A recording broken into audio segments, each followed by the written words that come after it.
Assalamualaikum warahmatullahi wabarakatuh. Kami dari kelompok 2 angkatan 13 akan memaparkan mengenai analisis isu global pandemi COVID-19. Kelompok 2 angkatan 13 terdiri dari Mia Agyuta, Mediani Nurosyafira, dan Lisha Antika. Yang pertama, kita akan membahas pengertian tentang coronavirus atau yang kita sebut COVID-19 adalah penyakit menular yang disebabkan oleh virus SARS-CoV-2 yang menyerang sistem pernafasan yang bisa menyebabkan gangguan ringan pada sistem pernafasan, infeksi paru-paru berat, hingga kematian. Dan penyakit ini dapat menular secara cepat. Sejarah adanya COVID-19 dimulai dari tahun 2019, tepatnya pada tanggal 31 Desember 2019, pertama kali muncul di Wuhan, Provinsi Hubei, di negara Cina. Dilanjut tahun 2020, pada tanggal 11 Februari 2020, WHO menetapkan sebagai pandemi global. Lanjut pada tanggal 2 Maret 2020, Presiden mengumumkan terdapat 2 orang yang terinfeksi COVID di Indonesia. Dan di tanggal 17 Maret tahun 2020, Presiden menyatakan bahwa status COVID-19 di Indonesia menjadi tanggap darurat. Gejala dari COVID-19 adalah ada demam, batuk, adanya sesak pada pernafasan, kelelahan, tubuh terasa sakit, sakit kepala, kehilangan rasa atau bau, sakit tenggorokan, pilek atau hidung tersumbat, mual, dan diare. Nah, bagaimana kita mencegah tertularnya virus ini? Mari kita patuhi protokol kesehatan. Terdapat 5M. Yang pertama, memakai masker ketika berada di luar rumah atau di tempat-tempat umum. Yang kedua, mencuci tangan dengan air mengalir dan sabun. Yang ketiga, menjaga jarak. Dianjurkan 1 sampai dengan 2 meter. Yang keempat, menjauhkan kerumunan. Yang kelima, membatasi mobilitas dan interaksi. Jika tidak ada keperluan mendesak, lebih baik di rumah saja. Selanjutnya terdapat metode pentahelix. Metode pentahelix adalah suatu bentuk cara mengatasi masalah atau pengembangan program dengan melibatkan pihak-pihak dari berbagai sektor. Metode ini berfokus pada kolaborasi antara pemerintah bersama pemangku kepentingan hingga masyarakat. Pertama, model pentahelix di COVID-19 ini adalah pertama di pemerintah. Pemerintah adalah yang membuat kebijakan dan aturan. Yang kedua, terdapat akademisi dan praktisi. Akademisi dan praktisi dapat menyumbangkan pengetahuan dan pengalaman. Yang ketiga, komunitas dan bisnis. Komunitas dan bisnis berperan sebagai pengemban ekonomi dan donasi. Keempat, ada media. Media ini berperan memberikan informasi dan berita yang aktual serta terpercaya. Dan yang terakhir, masyarakat. Masyarakat adalah sebagai pelaksana sebagaimana kebijakan yang dibuat oleh pemerintah. Pandemi COVID ini sangat berpengaruh di kehidupan sehari-hari masyarakat. Dan yang menjadi isu atau permasalahan di masa pandemi COVID ini diantaranya ada 4, yaitu protokol kesehatan yang masih sering dilanggar, yang kedua informasi hoax mengenai vaksin yang diterima masyarakat, yang ketiga penemuan kasus atau testing masih rendah, dan yang keempat penerapan kebijakan PPKM belum optimal. Dari isu permasalahan yang ada, dilakukan analisis kelayakan isu dengan metode APKL, yaitu A. Aktual atau masalah yang sedang terjadi dan hangat dibicarakan, P. Problematik, yaitu dimensi masalah yang kompleks dan harus diselesaikan, K. Yaitu halayak atau masalah yang menyangkut kepentingan orang banyak, dan L layak, yaitu masalah yang masuk akal dan bisa untuk diselesaikan. Dari analisis kelayakan isu didapatkan hasil yaitu 3 masalah yang masuk kriteria dengan metode APKL.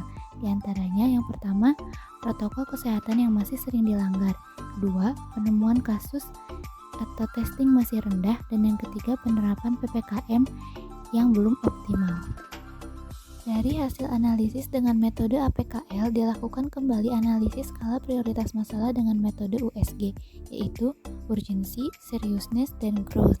Urgensi berhubungan dengan waktu yang mendesak dan harus segera diselesaikan, seriousness berhubungan dengan masalah harus segera dibahas, dan growth berhubungan dengan kemungkinan berkembangnya masalah menjadi isu yang lain. Metode USG ini memiliki rentang nilai dari 1 sampai 5.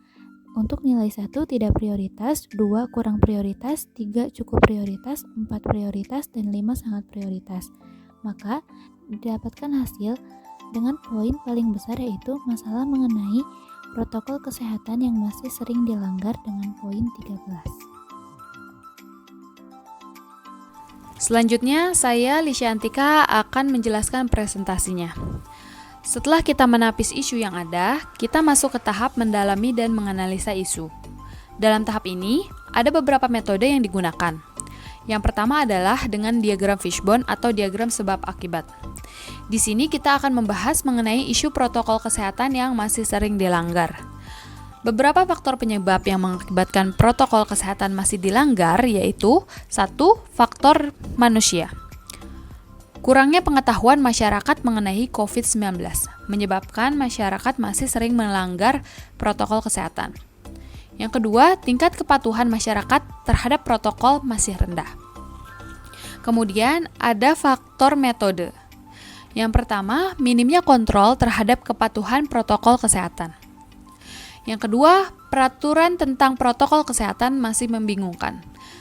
Karena yang sering kita lihat adalah peraturan tentang protokol kesehatan masih sering berubah-berubah, sehingga menyebabkan masyarakat masih bingung terhadap protokol kesehatan. Yang ketiga yaitu sosialisasi media informasi masih kurang. Yang keempat yaitu melalui lingkungan, faktor lingkungan. Yaitu penyangkalan terhadap COVID dari lingkungan sekitar. Jadi masih banyak masyarakat yang tidak percaya terhadap COVID sehingga menyangkal terhadap COVID dan menyepelekan tentang protokol kesehatan. Yang kedua, jaga jarak masih minim di lingkungan sekitar. Masih seringnya mengadakan kerumunan atau perkumpulan mengenai hal-hal yang kurang penting. Metode selanjutnya yaitu metode SWOT atau singkatan dari Strength, Weakness, Opportunities, dan Threat. Metode SWOT ini terbagi dari 2 faktor, yaitu faktor internal dan faktor eksternal. Faktor internal yaitu ada strength dan weakness. Kemudian faktor eksternal ada opportunities dan threat. Kita bahas yang pertama yaitu mengenai strength atau kekuatan. Yang pertama, meminimalisir penularan wabah COVID-19 dengan protokol kesehatan yang benar. Yang kedua, melindungi anggota keluarga tertular dari COVID-19. Dengan cara kita bisa berdiam diri di rumah dan menghindari kerumunan yang ada.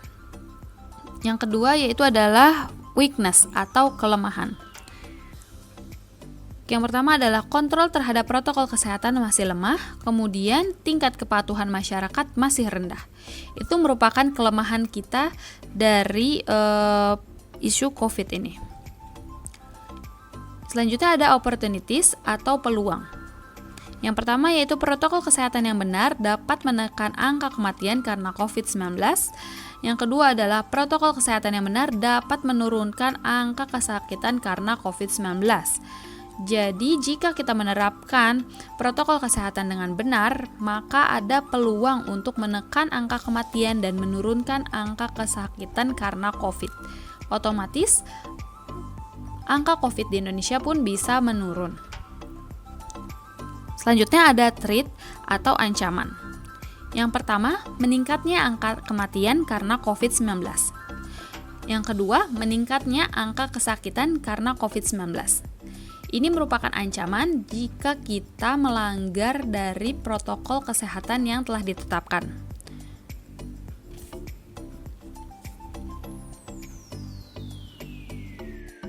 Selanjutnya mengenai alternatif pemecahan masalah yang telah dituangkan dalam bentuk tabel. Alternatif penyelesaiannya yaitu memberikan edukasi kepada masyarakat mengenai pentingnya mematuhi protokol kesehatan.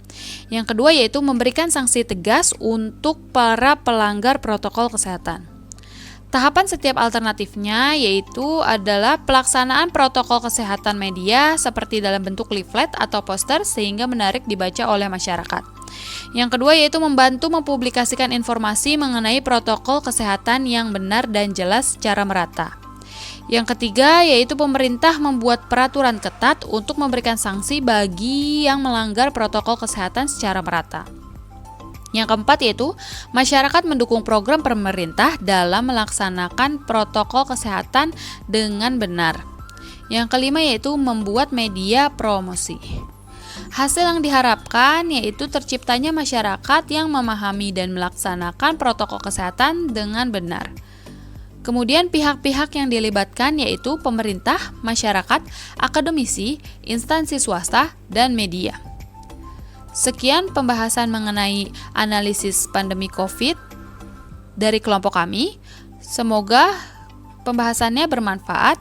Jika ada kesalahan atau kurang kata, mohon dimaafkan. Wassalamualaikum warahmatullahi wabarakatuh.